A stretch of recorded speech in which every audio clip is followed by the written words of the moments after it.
Hi எல்லோருக்கும் வணக்கம். Bigg Boss season 8 Tamil. So அந்த வீடியோவில் நம்ம வந்து பார்த்தீங்கன்னா ஒரு முக்கியமான கான்வர்சேஷன் பற்றி பேச போகிறோம். ஸோ வீடியோக்குள்ளே போகிறதுக்கு முன்னாடி நம்ம சேனலுக்கு புதுசாக இருந்தால் கண்டிப்பாக சப்ஸ்கிரைப் பண்ணிக்கோங்க, வீடியோ மறக்காமல் லைக் பண்ணிக்கோங்க. ஸோ லைவ் ஸ்ட்ரீமிங்கில் வந்து பார்த்தீங்க அப்படின்னா விஷால், சௌந்தர்யா, ராணவ் இவங்களுக்குள்ள ஒரு கான்வர்சேஷன் போகுது. அதில் சௌந்தர்யா வந்து விஷால் ரொம்ப பியூட்டிஃபுல்லாக வந்து பார்த்தீங்கன்னா அடுத்த ஒரு டார்கெட்டை வச்சிருக்காரு அப்படிங்கிறது பார்க்க முடியுது. பவித்ராட்ட குக்கி போட்டு இழுத்து பார்த்தாரு. பவித்ரா வந்து பார்த்தீங்கன்னா அதெல்லாம் மதிக்காமல் ஓடிடுச்சு. ஸோ சௌந்தர்யா மட்டும் இப்போ விஷால் கூட நிறையா ஷேர் பண்ணுறாங்க. சௌந்தர்யா கிட்ட விஷாலும் வந்து பார்த்தீங்கன்னா நிறையா வந்து ஷேர் பண்ணுறாரு அப்படிங்கிறது பார்க்க முடியுது. ஓகேங்களா? ஸோ என்ன சொல்கிறாங்க அப்படின்னு பார்த்தீங்கன்னா மெயினாக ஜாக்லினோடைய பாயிண்ட் ஆஃப் வியூவிலேருந்து கேம் எப்படி, ஆக்சுவலாக எனக்கு சில விஷயங்கள் தோணுச்சு, நீ வந்து நம்பிக்கை துரோகம் பண்ணுற அப்படின்ற மாதிரி ஜாக்கோடைய ஒரு ஃபேஸை வந்து பார்த்தீங்கன்னா புதுசாக சொல்கிற மாதிரி இருக்குது விஷால். அதாவது இது வரைக்கும் எந்த கோணத்தையும் பார்க்காத ஒரு ஜாக்லினை இவர் வந்து ஹைலைட் பண்ணி சொன்ன மாதிரி இருந்துச்சு. அது ரொம்ப நல்ல பாயிண்ட் ஆக்சுவலாக. அதை நான் திங்க் பண்ணேன். பட் நானும் வந்து விஷால் எப்படி சனிக்கிழமை சொல்கிறேன்னு நினச்சிட்டு மறந்துட்டாரோ அதே மாதிரி நானும் மறந்துட்டேன் அந்த பாயிண்ட்டை கம்ப்ளீட்டாக. ஏன்னா அந்த பாயிண்ட் வந்து அதுக்கடுத்து தோணலை. பிகாஸ் முத்து வந்து பார்த்தீங்கன்னா ஒரு பாயிண்ட் ஆஃப் வியூவில் வந்து ஒரு வாக்குறுதி கொடுத்துருப்பாரு ஜாக்லினுக்கு. இந்த மாதிரி நான் வந்து விஷால் எடுத்துகிட்டு போகல அப்படின்னா நான் எனக்கு அந்த கேம் கொடுத்துட்டு நான் ப்ராசஸ் பண்ணிக்கிறேன் அப்படின்ற மாதிரி, நான் ராணுவ மஞ்சரையும் கூப்பிட்டு போய் அடுத்து வரவங்கள கூப்பிட்டுக்கிறேன் அப்படின்ற மாதிரி சொல்லுவார். பட் ஜாக்லின் வந்து பார்த்தீங்கன்னா உள்ளே இறங்கிட்டாங்க அப்படிங்கிறப்ப சல்லுன்னு முத்துவை பார்க்கவே மாட்டாங்க. அவங்க பாட்டு வேலையை பார்த்துருவாங்க. அந்த கமிட்மெண்ட் கொடுத்துருக்கவே தேவையில்லை. அந்த கமிட்மெண்ட் கொடுத்துட்டு துரோகம் பண்ணுறாங்க அப்படிங்கிறப்ப அவங்க நம்பிக்கை துரோகம் தான். ஸோ அவங்க மட்டும் இன்னொருத்தவங்களை வச்சு விளையாடலாம், நான் எப்படி விளையாடக்கூடாது அப்படின்ற மாதிரி ஒரு இன்ஃப்ளூயன்ஸ் பண்ணுறாங்க நம்ம விஷால். அதை பார்த்து சௌந்தர்யா வந்து ஆமாம் நானும் நிறைய வட்டம் அவள் ஃப்ரெண்ட்ஷிப்பில் வந்து மூழ்கி போய் நிறைய அந்த கேமை வந்து கோட்டை விட்டுருக்கேன்.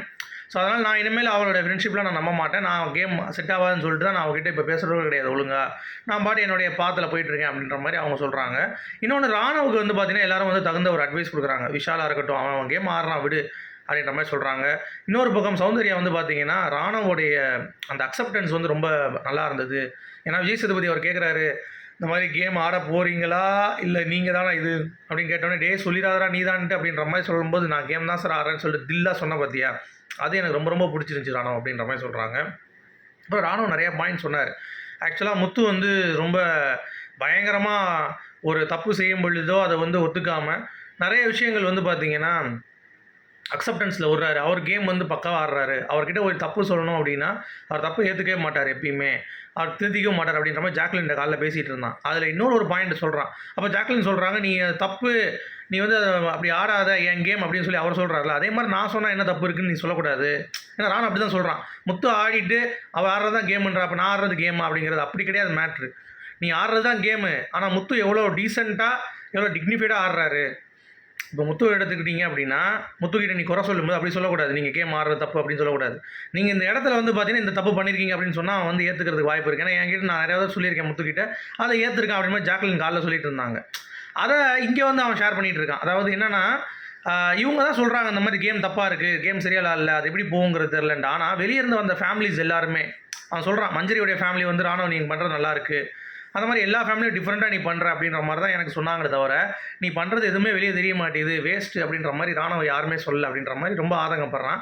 சரி ஓகே, இன்னும் 3 வாரம் அவங்க கன்ஃபியூஸ் ஆவாங்க, நீ கேம் ஆட போறியா இல்லை உண்மையிலேயே ராணுவ இருக்க போறியா அப்படின்னு சொல்லிட்டு ராணுவ சௌந்தர்யா சொல்லிட்டு இருக்காங்க. ஸோ இதில் பேசிக் அடிப்படை என்ன, என்னுடைய புரிதல் என்னன்னா, நாமினேஷன்ஸ்க்கு இவங்க போகிறாங்கல்ல, அதுக்கு முன்னாடி ப்ரிப்பேர் ஆகிக்கிறாங்க ஜாக்லினை பற்றி. 2 பேரும் சேர்ந்து மண்டையை கழுவி மாற்றி ஜாக்லினை வந்து நாமினேட் பண்ணிடுறாங்க அப்படிங்கிறது தான். ஸோ எப்படினாலும் ஜாக்லினை நாமினேட் பண்ணது ஒரு மடத்தனமான விஷயம். ஏன்னா முழுக்க நாமினேஷன்ஸில் போகும்போது ஓட் பேங்க் அப்படிங்கிறது கொஞ்சம் கொஞ்சமாக இன்க்ரீஸ் ஆகிறதுக்கான வாய்ப்பு இருக்குது அப்படின்றதுனால அந்த டெசிஷன் அவங்க எடுத்துருக்க வேண்டாம் அப்படின்ற மாதிரி தோணுது. சரி, டிக்கெட் டு ஃபினாலே டாஸ்க் ஆரம்பிக்க போகுது நாளைக்கு அப்படிங்கிறப்ப யாரை எடுத்த போகிறாங்க வெளியே அப்படிங்கிறது மிகப்பெரிய ஒரு கேள்விக்குறி.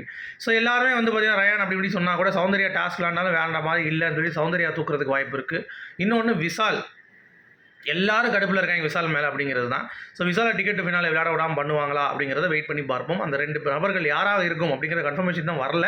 பட் வந்துச்சுன்னா கண்டிப்பாக நான் சொல்கிறேன். மற்றபடி லைவில் வந்து பார்த்தீங்கன்னா எந்த ஒரு இன்ட்ரெஸ்டிங்கும் இல்லை, ரொம்ப மந்தமாக தான் லைவ் போயிட்டுருக்கு. அதில் இந்த ஒரு டிஸ்கஷன் மட்டும்தான் ரொம்ப ஹைலைட்டாக இருந்ததுனால நான் சொல்கிறேன்.